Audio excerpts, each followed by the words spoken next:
i-comment at share nyo rin. Paalag nyo na rin kami. Teka. Ayun.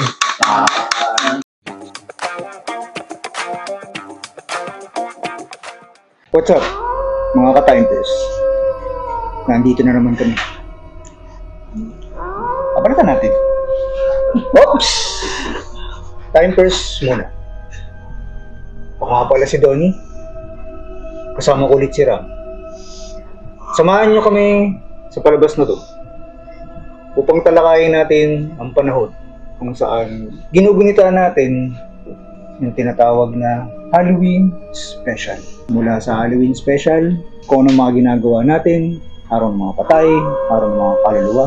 Yan din yung kasama ng siyempre dito sa Timers. Masyado akong seryoso eh. Ayun, ito nga pala ulit kami, no? Pag-usapan namin ngayon dito yung tungkol sa yun nga, panahon ng Halloween special kasi magno-November na. Pag-usapan natin ngayon dito yung sa Halloween. Siyempre, ginugunita natin yung taon-taon na ano eh. Uy, malapit na naman yung araw ng mga patay. Alam niyo naman kung ano mga paboritong gawain ng mga batang 90s dyan, mga tulad natin. Saka yun, bukod sa mga batang 90s, yung mga bata rin yun, di ba? Yung mga anong ginagawa nila. Pero kwento natin sa kanila kung anong ginagawa ng mga batang 90s. Oo, kumbaga yung experience natin nung panahon natin, tuwing sasapit yung araw ng mga patay. Yun. Siyempre, hindi lang kami nandito, no? Baka kasi, ito pala nakikita namin si Kapitan, na baka kasi hindi namin nakikita. Magkakasama kami tatlo dito. Magkakasama kami tatlo. Tatlo kami ha, tatlo. Kung may makita kayong isa pa, i-comment na dyan. Walang takutan. May nakikita ka. Meron tayong tinatawag ninyo yung sa panahon ng Halloween. Siyempre may kanya-kanya tayong mga trip. Tulad ng, yun nga, pagpunta sa sementeryo para puntahan yung mga mahal natin. Sa mga trip ng mga batang 90s, so di naman trip. Yung paggunita, yung araw ng mga patay. May ginugunita natin yung araw ng mga patay. Siyempre may iba't iba tayong gawain. Tulad ng pagpunta sa sementeryo o ano ba, ikaw, tulad bukod sa sementeryo. Oo, kasi pagka araw ng mga patay, masaya tayo niya kasi medyo matagal walang pasok niyan eh. Sana yan eh, galing nga ng sem break, mahaba yung oras na wala kang pasok. Makapaglaro nga nga, yung mga text at pogs na yan. Wala na. Tsaka yung mga online games, yan. Magkakasama talaga yun. Oo, magkakasama, open time ka na naman yan. Pero yung isa pa, bukod dun sa, yung pag nag-uwian ng probinsya, di ba? Oo. Yung mga araw ng uwian ng probinsya, syempre, kailangan mong dalawin yung mga namayapa mong mahal sa buhay. Isa sa mga trip nga pala namin, yung panahon ng 90s, yung pagpunta sa sementeryo. Ako, yun. Kasi araw nga ng mga patay, siyempre. Kailangan puntahan mo yung patay sa ibang lugar. Mayroon nung yung patay ang pumunta sa'yo, no? Kaya mas unahan mo nang ikaw ang pumunta. Unahan na natin. Saka siyempre, yung mga nag-uwian sa probinsya. Yan yung mga mani. Alam ba usually ginagawa sa sementeryo? Kasi before, di pa ganun ka-restrict. Di masyado stricto yung yung pamunuan ng mga sementeryo. Oo, mga sementeryo dati. Siyempre, bukod sa mga disiplinado din naman yung mga tao pa. Mga usually ginagawa. Ikaw, magbigay ka naman daw ng ginagawa mong sementeryo. Ako, isa sa mga na-enjoy ko dyan pag araw ng mga patay, pupunta ka ng sementeryo. Marami kang makikita mga tropa mo. Nakakasalubong mo, dyan pala kayo. Yan. Kita mo yung mga classmates mo. Ikaw, Kapitan, ano bang experience mo pag araw ng mga patay? Wala, yun. Same lang din. Katulad din sa inyo. Yung punta yung mga kamag-anak nyo, di ba? Magkikita-kita kayo. Parang naging mini reunion eh. Tapos kayo magpipinsan, gagawin nyo, maggagala kayo. Kasi mag-iipon kayo ng kandila. Oo. Bibilugin nyo yun. Tapos palakihan kayo. Oo. Ewan ko ba, may premyo ba yun? Wala naman. Wala kasi ganong libangan nga naman nung panahon. Hindi pa uso kasi yung di ba, yung mga cellphone, walang mga iPad. Walang trip talagang So yun sa mga hindi nakakaalam nun, kasi yung ibang bata o yung ibang tao, ginagawa na pinagkakakitaan nila yan. Yung mga tumutulong mga wax ng mga kandila sa sementeryo, iniipon nila yan, tapos minsan binebenta nila. So siguro, yung mga tao, ginaya yun. Kala nila trip, ginagawang bola. So yun. Yung iba nga kaya dati, kailangan bantayan nyo rin yung kandila sa ano nyo. Kasi yung iba, lalo yung mga taga-cemetery, yung iba, hindi lahat. Yung iba, ginagawa, kumbaga ano pa buo pa, kinukuha na. Yung iba talaga, kailangan binabantayan. Pero ngayon, marami ng bawal ngayon pag pupunta sa cemetery. Diba una, bawal na magingay, bawal na. Kasi kailangan, parang ginawa nilang So, ano ba? Solemn na yun. Siyempre nga naman, ginugunita. Ginugunita yung mga mahal sa buhay nung nabubuhay pa. So, yun. Kung pupunta kayo sa mga sementeryo, tingnan nyo kung ano yung mga bawal. Kasi may mga bawal magdala ng foil. Alam nyo na yan. Mag-iihaw. Mag-iihaw. Bawal mag-iihaw doon. Outing. Bawal magbilot ng foil. Bawal magbilot ng foil. Outing na resort. Bawal magdala ng panaksak, mga kutsilyo. Bawal. Yan. Dadala kutsilyo sa Kasi kung kailan tsaka doon nag-ayos na nicho naglilinis Pangtanggal yun ng mga wax mga kandila. Spatula. Kasi siyempre, yung mga looking forward ka dyan pag pupunta ka sa sementeryo kasi poporma ka na naman dyan. Parang Pasko, parang Christmas party Siyempre, dapat pogi ka yan pag nakita ka ng mga classmate mo doon. Formado. Mga crush. Sa cemetery ko magkikita. Pag nakakita mo yung crush mo doon.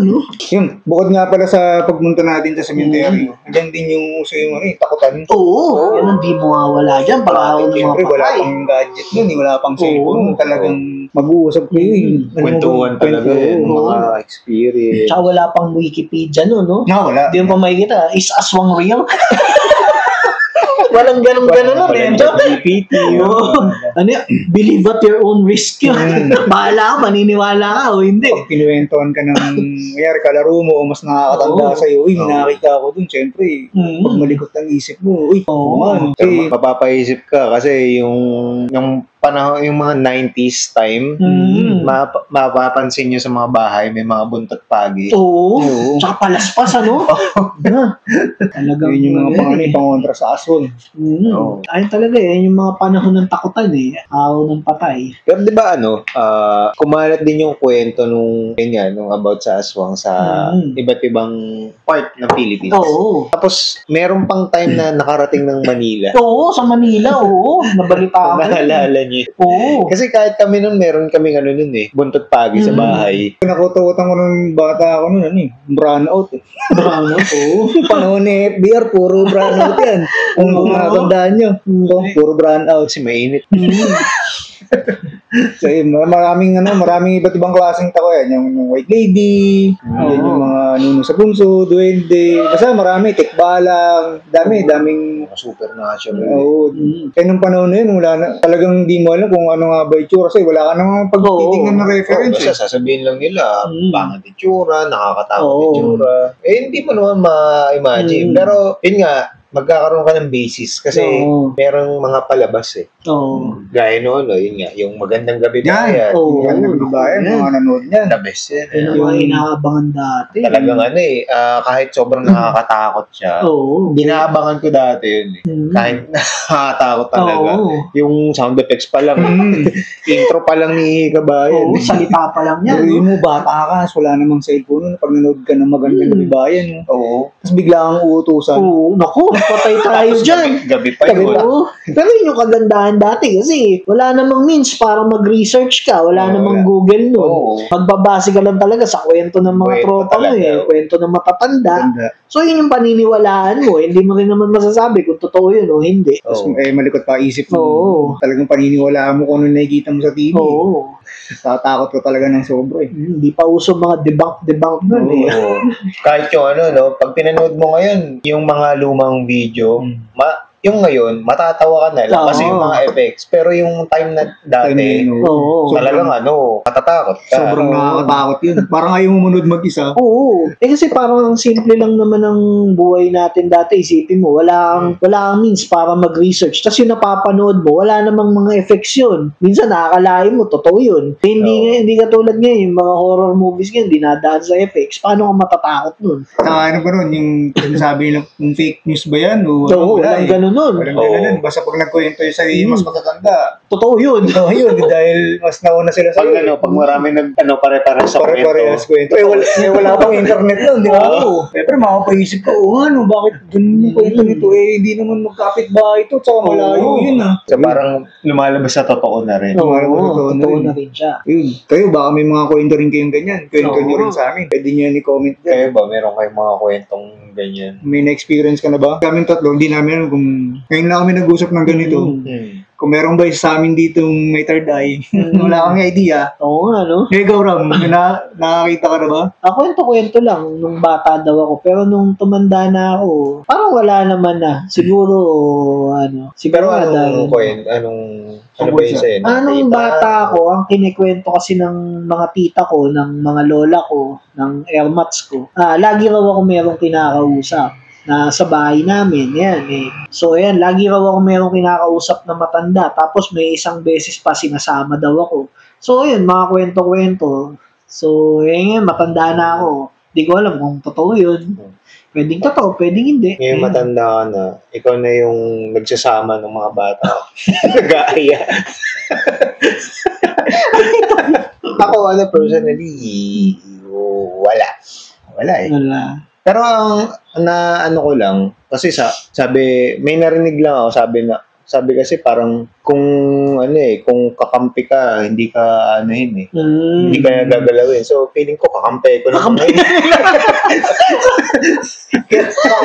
Kaanib pala, no? Kaya pala hindi may tropa pa yan, tropa.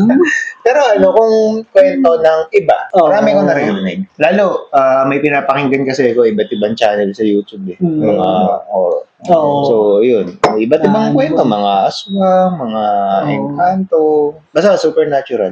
Mostly, Pilipinas ang settings. Mga probinsya, ganyan. Ako may experience ako niyan, maliit pa ako sa probinsya namin. Hindi ko alam kung hallucination o ano. Kasi ako never din naman ako nakakita ng kasing harapan. Pero sabi ng asawa ko, si Leia, shout out, na mas maganda na hindi ako nakakita. Kasi once na makakita ka, baka, syempre, bago sa'yo, hindi mo matanggap, pwedeng hindi mo magawa yung mga gagawin. Pero nung maliit ako, meron one time, siguro taguan yun, malapit sa pader, siguro mga 8 years old ako niyan, o 9, or 7. Pagdaan ko, kasi parang tagu-taguan Kung naghahanap ako ng pwesto, malapit din sa bahay ng lolo't lolo ko sa Bicol. Pagdaan ko, nasa right side, parang may puti na nakatayo. Pero, syempre, bata ako. Pero, ko pa rin, na-imagine ko pa rin, parang white nga naman. Pero yung totally na may mukha, Pero, kulit nga June, kasi mga bata. Bata yun Karamihan din sa mga call center, mga building. Yun ang tawag talaga nila So usually, yung mga kwento, pagka ganyan mga lumang building establishments, marami raw nagpapakita mga bata. So, sabi nila, si Junjun daw, kasi nga, bata yung nagpaparamdam o nagpapakita. Ayan. Parang sa The Grudge, si Toshio. Si Junjun. Si Junjun. Actually, marami rin Baguio talaga. Kahit yung mga transient, marami rin yan. Lalo nung kasi, di ba, nung bang date? Basta bandang 90s yung Lumindol ba? Yung nangyari sa Baguio. Tapos, di ba, yung mga old buildings nila, lalo yung Diplomat, talagang marami pinupuntahan talaga. Tsaka nag-ghost hunting pa nga yung iba dyan. Pero kayo ba na-experience nyo yun sa ghost hunting sa Baguio? Or kahit dumalaw sa tumingin or sa Diplomat, ganyan. Or White House, yan. Teachers Village ba tawag yun? Teachers Camp. Ang na-experience ko dyan, hindi naman kasi bata pa ako nun. Pero yung mga matatanda kasi sa amin, nag-trip sila, nakasakay kami sa van. Pumunta kami ng sa Hyatt Hotel, ayun nga, ghost hunting daw. Pero nung pagpunta namin doon, wala, sarado kasi. So doon lang kami sa labas.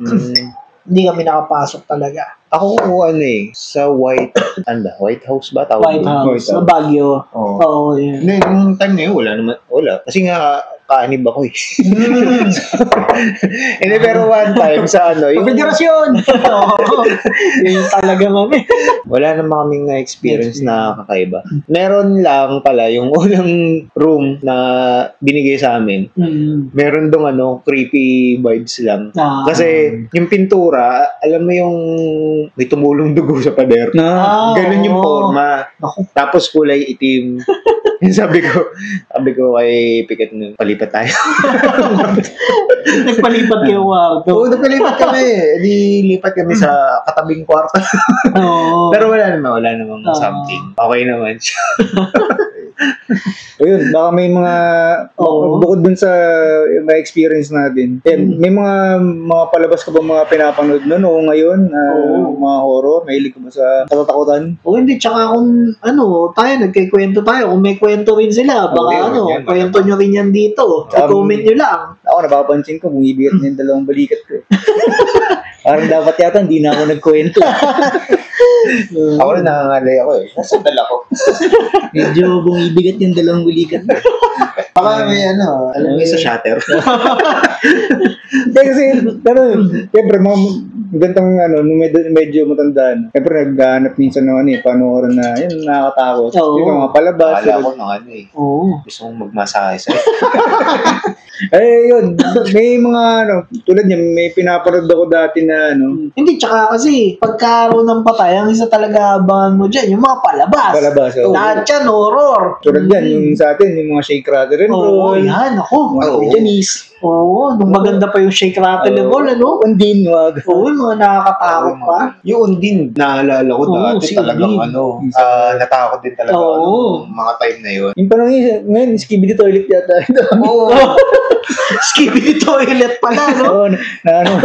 Skibidi toilet. May imagine mo, maiisip mo na lang, parang tae na nagsasalita eh. So, yun, sa mga hindi nakakaalam, si Undin kasi yung isa sa mga parang creatures nun, galing sa Shake, Rattle, and Roll, no? Siya yung siya, nangihila, no? Sa dapat, ba? Pero actually, Shokoy na maliit. Parang siya shokoy na maliit. Pero ang totoo nun, hinahanap lang naman niya yung mga anak. So, yung mga itlog. Kasi parang pala siya ba siya? Tinago kasi yung mga itlog niya eh. Pero hindi siya totoong masama. Ayun, tinago lang kasi. So, yun, maganda rin palang ibig sabihin, parang ibig sabihin yan, tinuturing siya parang, kasi itsura niya, pangit, tapos nakakatakot. So, ibig sabihin, hindi lahat ng ganong klase na yung itsura masama. Kumbaga, alamin mo rin yung kwento nila. Kung bakit nila ginagawa. Kumbaga, may pinaglalaban din eh. May reason bakit na ginambala mo. Pero yung pala, nabanggit na natin si Undin. Parang maganda na rin pag-usapan kung sino-sino yung mga characters na kinatakutan natin nung panahon natin mga 90s. Yan, yung sa mga palabas, syempre, una dyan, si Undin. Tapos, pangalawa ko dyang naisip, si yung character ni Aiko Melendez, yung manananggal dun sa Shake, Rattle, and Roll. Grabe yun, isipin mo, madre. Diba, tapos sa gabi, manananggal pala. Grabe. Sa umaga, manananggal sa yung dati, yung time na yun, matatakot eh. Pero yung dati talaga takot eh. Kasi isipin mo, nakakatakot na nga yung manananggal. Tapos yung concept pa na madre, kumbaga nakakatakot yun. Kasi alagad ng Diyos yun. Tapos may pwede pala. Dati pa, iisip mo, pagka nakakita ka ng aswang, tatapatan mo lang ng krus. Yun, madre, paano mo tatapatan ng krus yun? Di ba? Suot niya pa nga eh. Kaya nakakatakot siya. Tapos isa pa dyan, yung karakter ni Alma Moreno, napanood niya, yung aswang. Grabe din yun, nagpapalit-palit ng anyo. Yun ba yung yung may eksenang yung nasa kubo? Yun. Tsaka si Aiza Sigera. Yun yung sinabi parang natatandaan ko, kung yun ang sabi sa kanya, parang, kasi nga kubo, noong time na yun, di ba, probinsya, laging may hagdan yun eh. Umupo ka dun sa pinakamataas na sa pinakamataas. Para, bakit nga ba? Pero basta, sabi umupo ka dun eh. Parang, hindi siya makakakyat. Parang ganun eh. Yun yung naalala ko sa eksenang yun. Yun. Si patayin sa sindak. Si Barbara. Ayun, sa palabas na yan. Tsaka yung Yun ba yung Tiyanak? Isang pa pala yun, yung Tiyanak. Una pa yun, yung anak ni Janice. Ayan, sikat na sikat din ganyan nun. Tsaka may nakalimutan pala tayo, yung ultimate. Sino? Siyempre, yung halimaw sa banga. Ay, oo. Yan talaga yun. Ewan ko lang kung sino hindi takot sa banga nung panahon natin. Tipong sasalo ka ng tubig kasi Oo. maalala mo ngayon yung Sipin mo, may lumalabas na kamay. Nakakatakot. Parang naalala ko nung kasi sa probinsya namin, meron kaming noon, banga na malaki. Yun yung ako. Literal, parang, yun yung sinagayan ng ng tubig. Oo. Kasi nag-iigib kami noon sa ilog ng inumin. Oo. Tsaka basag, panghugas ng Oo. plato, ganyan. Tapos doon sinasali. Tapos naalala ko nung pag nyari, magto-toothbrush or maghuhugas ka kamay, sisilip ako gano'n. So, saka ako sasalo. Baka may lumabas eh. Sabi magkabot sa'yo ng tubig. Ito na po. Maliit pa ako. Oo. Ito na, tulungan na kita. Yun. Ako, sa mga palabas, hindi siya yung pang-aswang eh. Siguro, isa lang yung naalala ko, Suma. Si Suma. Ay, oo. Ayan. Di ba yun yung sa Robinson? Robinson Galleria. Oo, nabalitaan niyo ba yun? Yung kwento nun. Yung meron daw tao-kaas. Tao-kaas. Oo, si Robin Kakambal. si Suma. Tsaka yan. Halos lahat, puro manananggal eh. Yung manananggal din sa yung unang Shake, Rattle and Roll, yung kay Herbert Bautista, nakakatakot din yun. Basta yun, Shake Rattle dati. Pero yung ngayon, ewan ko lang ako kasi yung mga bago ngayon, hindi na ako na... Wala na. Oo. Kasi siguro na namulat ka na. Parang ganun. Malalaking tao lang kami, pero malalaking din kami. Pero speaking of aswang, ayun nga, dagdag ko lang din. Yung aswang kasi, di ba, yun eh, kumaga info lang, mas nakilala dyan yung kapis eh. Aswang capital. Kapis talaga. Kasi, yung mga sabi dati, nakakatakot. Si Kihor, kasama si Kihor. Oo. Tsaka isa pa pala, may nakalimutan pa tayong ibanggitin. Tao rin to eh. So, sino ba makakalimot kay, Lilia Contapay? Pag nakita mo sa palabas yan. Yung lagi, white lady. Oo, yun.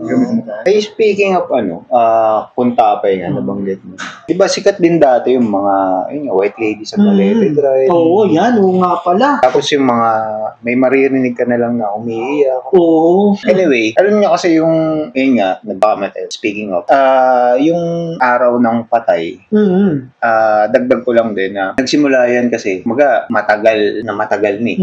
Mga 998 AD pa. Nako, tagal na pala yan.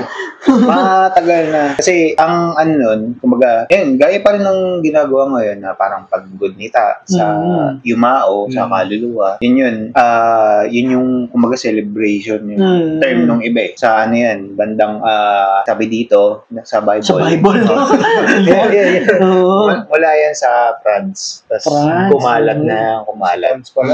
Pero kung nag-start siya ng mga bandang 998 AD. Ito naman, mga 1200s pa na naging kumaga official sa simbahan. So matagal-tagal, ilang 100 years din. Tapos dito naman sa Pilipinas, mga yun nga, yung nasakop na, yung nalaganap na yung Kristyanismo dito sa Pilipinas. Doon na Spaniards. Pero before pa naman nun, kahit hindi pa yung talagang nasakop ng mga Kristyanismo dito sa Pilipinas. Kumbaga may tradisyon na rin ng mga Pilipino. Na paggunita. Kumbaga sariling way. Pamaraan, Kumbaga kasi ginugunita nila yung mga yumao, na mahal sa buhay, mga ganyan. Yung mga anito nila. Kasi nung wala pang Katoliko sa Pilipinas, eto napakinggan ko lang din sa kwento. Nung wala pang Katoliko sa Pilipinas, ang mga Pinoy, siguro mostly, hindi lahat, pero mostly, pagan. Kasi kung maalala nyo, merong mga anito, di ba? So, yun yung mga sinasamba nila. May mga fairies. Yun yung diwata, yung iba. Doon sila sumasamba. Ibang diwata, yung panahon. Akala ko yung mga hindi kumakain ng karne. Ibang diwata. Akala ko yung isa ba, yung nag-viral, tapos nagsara. May pares. Ito yung diwata sinasamba ng marami talaga. Hindi pa before pa naging Katoliko ang mga karamihan ng Pinoy, karamihan na rin pagan talaga. So yun, doon nag-start yung mga ganyan. Oo. Paniniwala rin. Yun pa na yun. Siyempre, habang nanonood kayo, depende sa oras ha. Oo. Pero kung mag-isa kayo habang nanonood, tapos Mm. pinapanood nyo, pinapakinggan nyo ng kwento namin, baka may mga bigla kayo nararamdaman na di umano. Hindi umano. Pwede nyo yan i-comment sa amin, i-share nyo yan. Lumipad ang aming team. Baka lumipad din ang aming team. Manananggal pala. Sabay-sabay tayo lumipad. I-share nyo rin sa amin yan, kwento nyo rin. Siyempre, mas bukod sa mga kwento namin, may kwento din kayo panigurado. Oo, kwento. Saka yun, bilang paggunita sa araw ng mga yumao, yun, bigyan natin sila ng pagkilala pa rin. Siyempre, taon-taon natin yan ginugunita. Oo. Parang alalahanin natin bukod sa nung nabubuhay pa. Parang, Tsaka wag lang sa November 1, November 2. Oo. Siyempre, kahit mga everyday or mga Pagdasal may din. pagkakataon ka na alalahanin ba? Oo. yeah. Basically, yan lang naman yung talagang essence ng araw ng patay. Para hindi natin makalimutan yung mga mahal natin sa buhay. Yun, di napanood nyo ngayon at napakinggan nyo ngayon yung mga kwento namin. Kababalaghan. Oo. At yun nga, yung paggunitaan ng araw ng mga patay. Kayo, baka meron din kayong kwento. I-share nyo yung dito. Follow nyo kami, i-like, subscribe na rin. Oo. Para lahat tayo good vibes. Happy lang. So, Oo. Tsaka teka, yung mga magpapa-shoutout, kung gusto nyo magpa-shoutout, wala. 21. 21, message nyo lang kami. O mga bata, matatanda. At yung mga hindi namin nakikita. Huwag na kayong mag-ganon. Basta sinama namin kayo. Hanggang sa muli. Paalam. Magandang gabi! Ow! The wheels of The bus go round and round, round and round, round and round. The wheels on the bus go round and round, oh, to the top.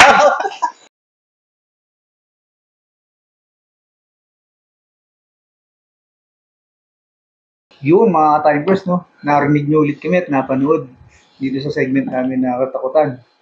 Saka, yun, paggunita ng mga araw ng mga patay. Kayo, baka meron din kayong mga kwentong ganyan, i-comment at share nyo rin. Paalag nyo na rin kami. Tanga. Yun.